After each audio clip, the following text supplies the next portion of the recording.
За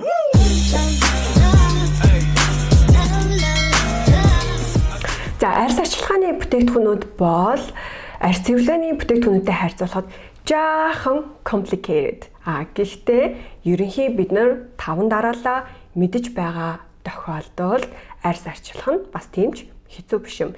Тэгэхээр арьс арчилгааны бүтээгдэхүүнүүдийг хамгийн энгийнээр хэлэх юм бол хамгийн усан суурьтай шингэнээс нь эхлээд өтгөрөх зарчмаар хэрэгэлдэг гэсэн үг юм. Инхээр арьс арчилгааны 1-р шатнд бид нар тонерыг дахин хэрэглэх болно. Тэгэхээр цэвэрлэгээний шат тонероор дууссан бол арчилгааны шат муу адилхан тонероор эхэлдэг гэсэн үг. Арчилгааны тонерын хувьд ямар үүрэгтэй байдг вэ гэхээр арьс нь чигшүүлэх, дээрээс нь мөн нэмэлт үйлчилгээнүүтэй байж болно. За тэгээд дараагийн арьс арчилгааны шатны бүтээгдэхүүнүүдийг арьс руу нэвтэрч ороход арьсыг бэлдэж өгдөг чухал үүрэгтэй юм аа. Тэгэхээр бүтээгдэхүүний хувьд бол ерөнхийдөө сав баглаа бодлоос нь харахад ч гэсэн цэвэрлэгээний тонероос арай өөр байгаа биз. Тэгэхээр бүтц нь бас усан байж болно, эсвэл бага зэрэг өтгөн байж болно. Жишээ нь миний хэрэглэх дуртай нөхөн төлөвлөх үйлчилгээтэй энэ тонерын хувьд бол ингээд юм усан байна. За харин энэ тонерын хувьд бол дээрээ сүү тунсан, тийм учраас ихсэрч хэрэглэдэг. Тэгээд бүтц нь бага зэрэг өтгөн сүүн гарч ирдэг гэсэн үг юм. Тэгэхээр тонер маань өөрөө бүтцээрээ юм байж болно. Харин үйлчилгээний хувьд чийгшүүлэх, тайвшруулах, чангалах, арьсны өнгө сэргээх гих зэрэг маш олон үйлчилгээтэй байж болдог юм аа. Арьс арчилгааны 2-р шатанд хэрэглэдэг бүтээгдэхүүн бол Essence. За миний хамгийн хайртай бүтээгдэхүүн. Essence маань өөрөө ямар үүрэгтэй байдаг гэх юм бол илүү хөнгөн байдлаар хурдан хугацаанд арьс нь чигшүүлэх, дээрээс нь бас мөн тонертой адилхан нэмэлт үйлчилгээнүүдтэй байж болдог байна. Жишээ нь миний хамгийн хэрэглэх дуртай эссенсүүдийн нэг бол энэ эссенс байна. За энэ маань өөрөө гелэн бүтэцтэй учраас маш хурдан хугацаанд арьс нь чигшүүлэгч, харин арьсны гүнийг чигээр хангадаг гэсэн үг юм. За чигшүүлэх бүтээгдэхүүн бол мэдээж бүх төрлийн арьс таавнд хэрэгтэй. Тэгэхээр жинхэнэ маш сайн чигшлийг бид нар эссенснээс олж авч чадна. За эссенсний бүтцийн хувьд бас гелэн бүтэцтэй байна. Зарим эссенснүүд усан бүтэцтэй байж болно. За харин зарим нь сүм бүтэцтэй ч байдаг ба. Тэгэхээр аль ч төрлийн бүтэцтэй байсан бид нар нэмэлт үйлчилгээг нь хараад дээрэс нь бидний арьсны төрөл ямар байна вэ? Түүндээ тохируулан хэрэглэж болно гэсэн үг юм. Жишээ нь гелэн болон усан бүтэцтэй эссенсүүд мэдээж холимог тослог арьсанд илүү тохиромжтой. Харин бүх төрлийн бүтэцтэй эссенсүүд хуурай ангийн хуурай холимог арьсанд хэрэглэж болно гэсэн үг юм аа. За мөн энэ хоёр бүтээгдэхүүн дээр типс хэлэхэд тонер болон эссенсийг би өглөө хэрэглэхийг мөн зөвлөдөг ба. Тэгэхээр өглөөч хэрэглэж болдог, оройч хэрэглэж болдог гэдгээрээ давуу талтай хоёр бүтээгдэхүүн. Яагаад өглөө хэрэглэхийг би илүү зөвлөдөг вэ гэх юм бол энэ хоёр бүтээгдэхүүн арьсны гүн рүү хурдан хугацаанд нэвчиж ороод шингэдэг учраас ямар нэгэн байдлаар дээрээс нь нүүр будалт хийхэд саад болдоггүй. Дээрээс нь будгийг авч арьс руу шингədэггүй давуу талтай хоёр бүтээгдэхүүн юм. Оройн арьс арчилгааны хамгийн чухал шат юм. Энэ бол серум ампул төрлийн бүтээгдэхүүнийг хэрэглэх шат аа. Тэгэхээр ерөнхийдөө арьс арчилгаа нь бол тонер эссенсийг арьс бэлтгэлийн шат гэж ер нь ол үздэг. Харин жинхэнэ хүч өгж байгаа, жинхэнэ эмчилгээ болж байгаа, жинхэнэ арьсны асуудлыг шийдэж байгаа бүтээгдэхүүн бол серум ампул төрлийн бүтээгдэхүүнүүд юм. Тэгэхээр бид нар арьсны оройг хоол гэж ойлгож болно. За хамгийн ихний энгийн жижиг асуулт серум ампул юугаар ялгаатай вэ гэдэг. Энэ асуултыг бүсгүүчүүд маш их асуудаг. Ерөнхийдөө бол тунч төстэй бүтээгдэхүүн. Гэхдээ ампул төрлийн бүтээгдэхүүнүүд нь илүү идэвхтэй орцны арилгатай, илүү концентратын хувьд өндөр байдаг гэж ойлгож болно. Харин серум бол зарим тохиолдолд арай том хэмжээтэй, арай бага найрлагатай ч гэмээр юм уу, арай найрлагын хувьд хэмжээ нь бага байдаг гэсэн үг ахнаа. Гэхдээ серум мэдээж муу гэсэн үг ердөөсөөч биш. Тэгээ дээрэс нь серум гэдэг нэршил ихэнхдээ солонгос бүтээгдэхүүнд байдаг ч гэсэн Европ бүтээгдэхүүнүүдээр ерөнхийдөө ампул гэхээс илүүтэйгээр серум гэдээ илүү явчихдаг. Харин солонгос бүтээгдэхүүнүүд дээр болохоор ампул серум бөгөж явдаг. За тэгэхээр эхлээд серумын талаар товч танилцуулга хийцгээе. Серум бол нэлээд өвтгөвдөр, жоохон хүнд молекултай бүтээгдэхүүн юм. Тийм учраас арсны гүнд тийм ч хурдан хугацаанд нэвчиж орж шингдэггүй. Тиймээс бид нар орой серумыг хэрэглэх нь илүү тохиромжтой гэж үздэг. Яагаад гэвэл бид нар орой арьсаа арчлаад серумээ түрхээд унтаж байх оронд серумын үйлчилгээ шөнийн турш арьсанд ч үйлчилж өглөөс ирэхэд сайхан гоё арьстай болдог гэсэн үг юм аа. За тэгээд дээрээс нь серум нь маш олон янз байж болно. Үйлчилгээний хувьд бол хамгийн олон задарч болох бүтээгдэхүүн бол серум байдаг. Тэгэхээр серумыг ерөнхийдөө тритмент гэдээ ойлгочих болно. За жишээ нь надад ямар серум байгааг хамтдаа харъя л да. За мэдээж би хуран амьсаг арьстай учраас тайвшруулах, чигшүүлэх үйлчилгээтэй серум надад байна. За дээрээс нь би 30 нөхөж яваа учраас чангалах коллагены нийлэгчлэлтийг нэмэгдүүлэх зорилгоор би коллагентэй серумыг бас хэрэглэдэг ба. За тэгээд надад бас тодорхой хэмжээнд бага зэргийн нөхцөл бий. Тийм учраас би нүх агшаах үйлчилгээтэй серумыг мөн хэрэглэдэг ба.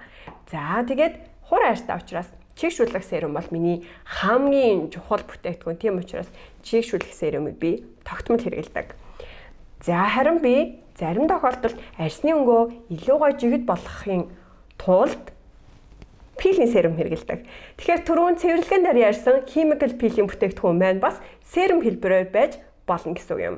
Гэхдээ хүчлийн хувь нь илүү өндөр болдог учраас өдөр болгон хэрэглэхэд тийм ч тохиромжтой биш. Тэгэхээр арьсаа мэдрээд ямар үед нь хэрэглэх үү гэдгээ харж байгаад хэрэглэн гэсэн үг юм. Тэгэхээр AHA буюу alpha hydroxy acid 8% та, гликолийн хүчил 8% та ийм серум бас надад байна. За тэгээд сүүлийн үед маш их тренд болоод байгаа. Гэхдээ бүсгүүчүүд буруу зөв хэрэглээд байгаа серум бол vitamin C серум байна. За тэгэхээр ийм төрлийн серумуд надад байна. Үүнээс цаашаа маш олон янзын олон өөр төрлийн найрлагуудтай серумуд байж болдог шүү. Харин ампулын талаар товч мэдээлэл хүргэе. Тэгэхээр ампул маань өөрөө серумтай харьцуулахад ийм олон янз олныг их байдаггүй. Тийм учраас та нар маань нэмэлтээр хэрэглэж болно гэж илүү ойлгож байна. Заавал ампул бүтээгдэхүүн хэрэглэх шаардлагатай гэсэн үг бол бас биш юм шүү. За тэгэхээр надад ямар ампул байгааг харцгаая. Ампул маань би түрүүн хэлсэн илүү идэвхтэй найрлагатай бүтээгдэхүүн байдаг учраас үр дүнгийн хувьд серумтай харьцуулахад заримдаа илүү үр дүнтэй байдаг. Ялангуяа нүхэн төлжүүлэх бүтээгдэхүүний хувьд. Энэ болохоор салмон ампул гэдэг бүтээгдэхүүн байгаа. Энийг би арьсаа нүхэн төлжүүлэх зорилгоор хэрэглэдэг. За тэгээд ихэнхдээ ампул төрлийн бүтээгдэхүүн би түрүүн хэлсэн иймэрхүү жижигхэн хэмжээтэй байх нь их байдаг. Тарай шиг хэмжээтэй байх нь их байдаг. Ингээд хэрэглэдэг байх нэ. Тэгэхээр серумтойгоо хослуулаад хэрэглүүл илүү бас тохиромжтой. Тэгэхээр биднэрт ямар арьсны асуудал байна, биднэрт хэдэн арьсны асуудал байна, үүнийг яаж дис дараалтаа зөв системтэйгээр шийдэх үү гэдгээс шалтгаалаад серум ампул яаж хослуулж хэрэглэх үү гэдэг нь хамааралтай болдог гэсэн үг юм аа. За ингээд арьс арчилгааны бүх гүн рүүгээ шингэж орох тонер, эссенс, серум, ампул төрлийн бүтээгдэхүүнүүдийг хэрэглэснийхаа дараа арьсны өнгөн гадаргуун арчилгаа руу орно гэсэн үг. Тэгэхээр арчилгаан дээр ч гэсэн бид нар гүний арчилгаа, өнгөн давхаргын арчилгаа гэж бас яригддаг байх нэ. За ингээд дөрөвдүгээр шатанд бид нар зохины тосоо төрхөх юм аа. Ихэнх тохиолдолд зохины тосон дээр гардаг асуулт юу вэ гэх юм бол зохины тосыг хэдэн настайгаас эхэлж төрөх үү, яаж зохины тосоо сонгох уу, орой болгон хэрэглэх үү, өглөө хэрэглэх үү гэдэг асуултууд их гардаг. Тэгэхээр би бол хувьдаа зохины арьс маань өөрөө тосны булчирхаа байхгүй, тос боловсруулах чадваргүй учраас хамгийн түрүүнд үрчлээ үүсдэг хэсэг гэж үздэг. Тийм учраас бид нар зохиныхаа арьс арчилгааг аль болох зохины үрчлээ үүсгэхээс өмнө урьдчилан хийвэл илүү тохиромжтой. Миний хувьд бол 19 настайгаас эхлээд би зохины тосыг хэрэглэж эхэлсэн. Одоо бол миний зохин дээр нэг ширхэгч үрчлээ байхгүй. Тийм учраас аль болох зохины тосыг эрт хэрэглэж эхлэх юм бол зохины үрчлээнээс хол байж чадна гэсэн үг юм шүү. За тэгээд зохины тосны хэрэглэн дээр бол би ихэнхдээ зохины тосыг орой хэрэглүүл илүү тохиромжтой гэж үздэг. За үнэхээр их зохины үрчлээтэй байгаад магадгүй 45 нэмэх 50 нэмэх бол өглөөдөө хэрэглэж болно. Гэхдээ ихэнхдээ зохины тоснууд нэлээд тийм өтгөвдөр бүтэцтэй, тэжээлийн тоснууд байдаг байгаа. Тийм учраас бүтцээр нь бодож үзэх юм бол орой хэрэглүүл илүү тохиромжтой надад санагддаг юм аа. За зохины төсийг хаана төрөх хэрэгтэй вэ гэх юм бол доод зах болон дээд завхандаа тойрог хэлбэрээр ядам хуруугаараа товших маягаар төрхнэ гэсэн. Ингээ сайтар шингээгээд өчнө. Дээрээс нь цохны тасыг би бусад үрчлээд гэдэг хэсгүүдээрээ давхар хэрэглүүл тохиромжтой гэж үздэг. Жишээ нь smile line дээрээс нь тухны үрчлэн дээрээ нэмэлтээр хэрэглээд үзээрэй. Үр дүнтэй байх болно шүү. Арьс арчилгааны хамгийн сүүлийн 5 дугаар шот бол мэдээж та нарын байнга хэрэгэлдэг нүүрний тос юм аа.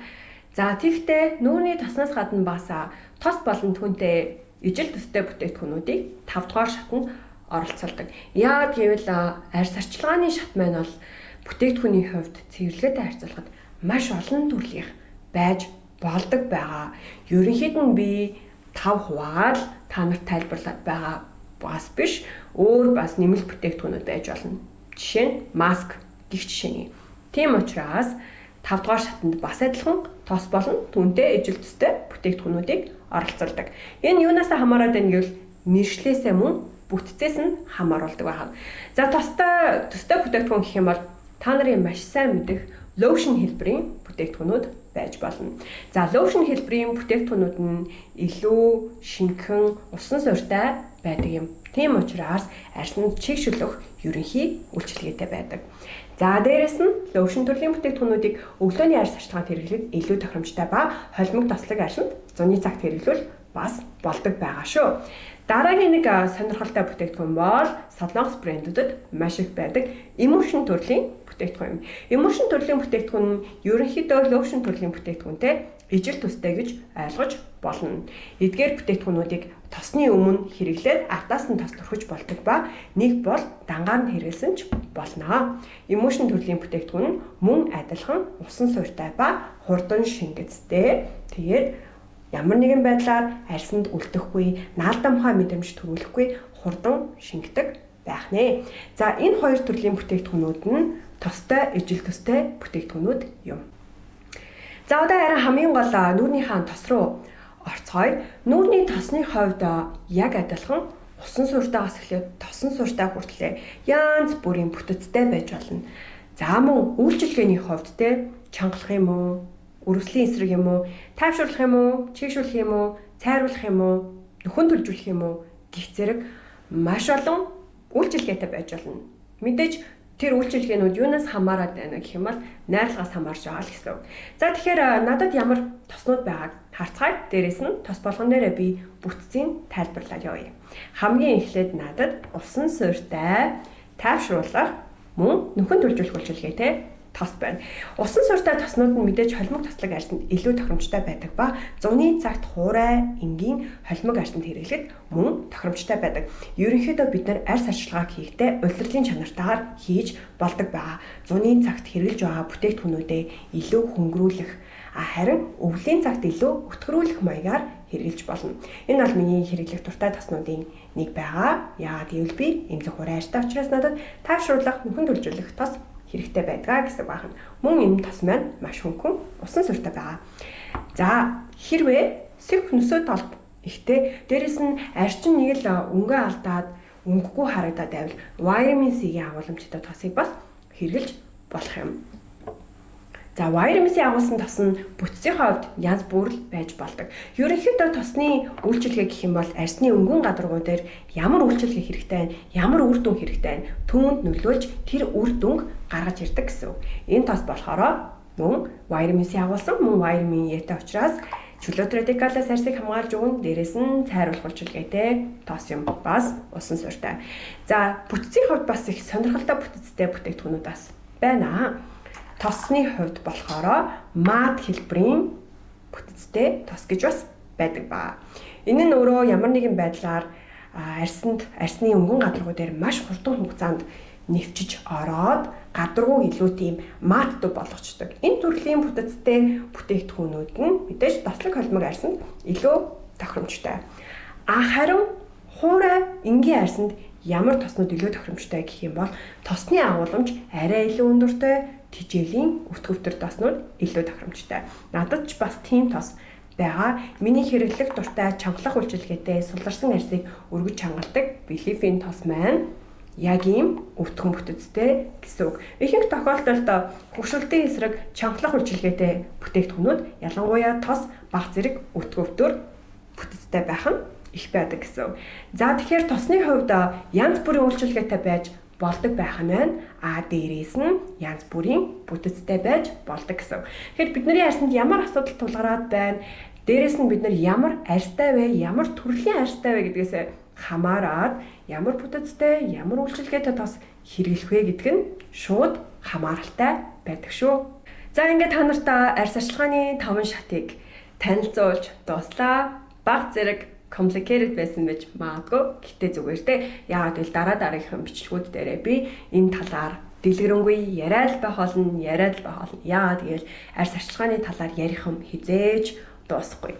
Харин энэ удаагийн бичлэгийн хамгийн гол зорилго нь болохоор ерөнхийдөө та нарт цэвэрлэгээний 5, арчилгааны 5 шат нь юу байх ёстой гэдэг талаар л мэдээллийг хүргэхийг хүссэн юм шүү. За ингээд энэ удаагийн бичлэг маань энэ хүрээд өндөрдөж байна. Хамт байсан та нартай баярлалаа. Та нарын арьс арчилгаанд хэрэгцээтэй мэдээлэл өгч чадсан байх гэж бодож байна. Тэгэхээр яг одоо толны өмнө ямар бүтээгдэхүүнүүд байна? Түүнийг хараад аль нь байхгүй нэгдгээ олж тогтооод арьс арчилгаагаа бүрэн болгоод 10 шаталтай арьс арчилгаа цэвэрлэгээгээ нийтэд нь хийхээ бити мартаарай. За ингээд бичлэг маань таалагдсан бол та нар маань юу хийхээ мэдэж байгаа үстэй subscribe дараад бичлэгийг маань лайклаад надад сэтгэгдэл үлдээгээрэй. Хамт байсанд баярлалаа. Дараагийн бичлэг хүртэл баяртай.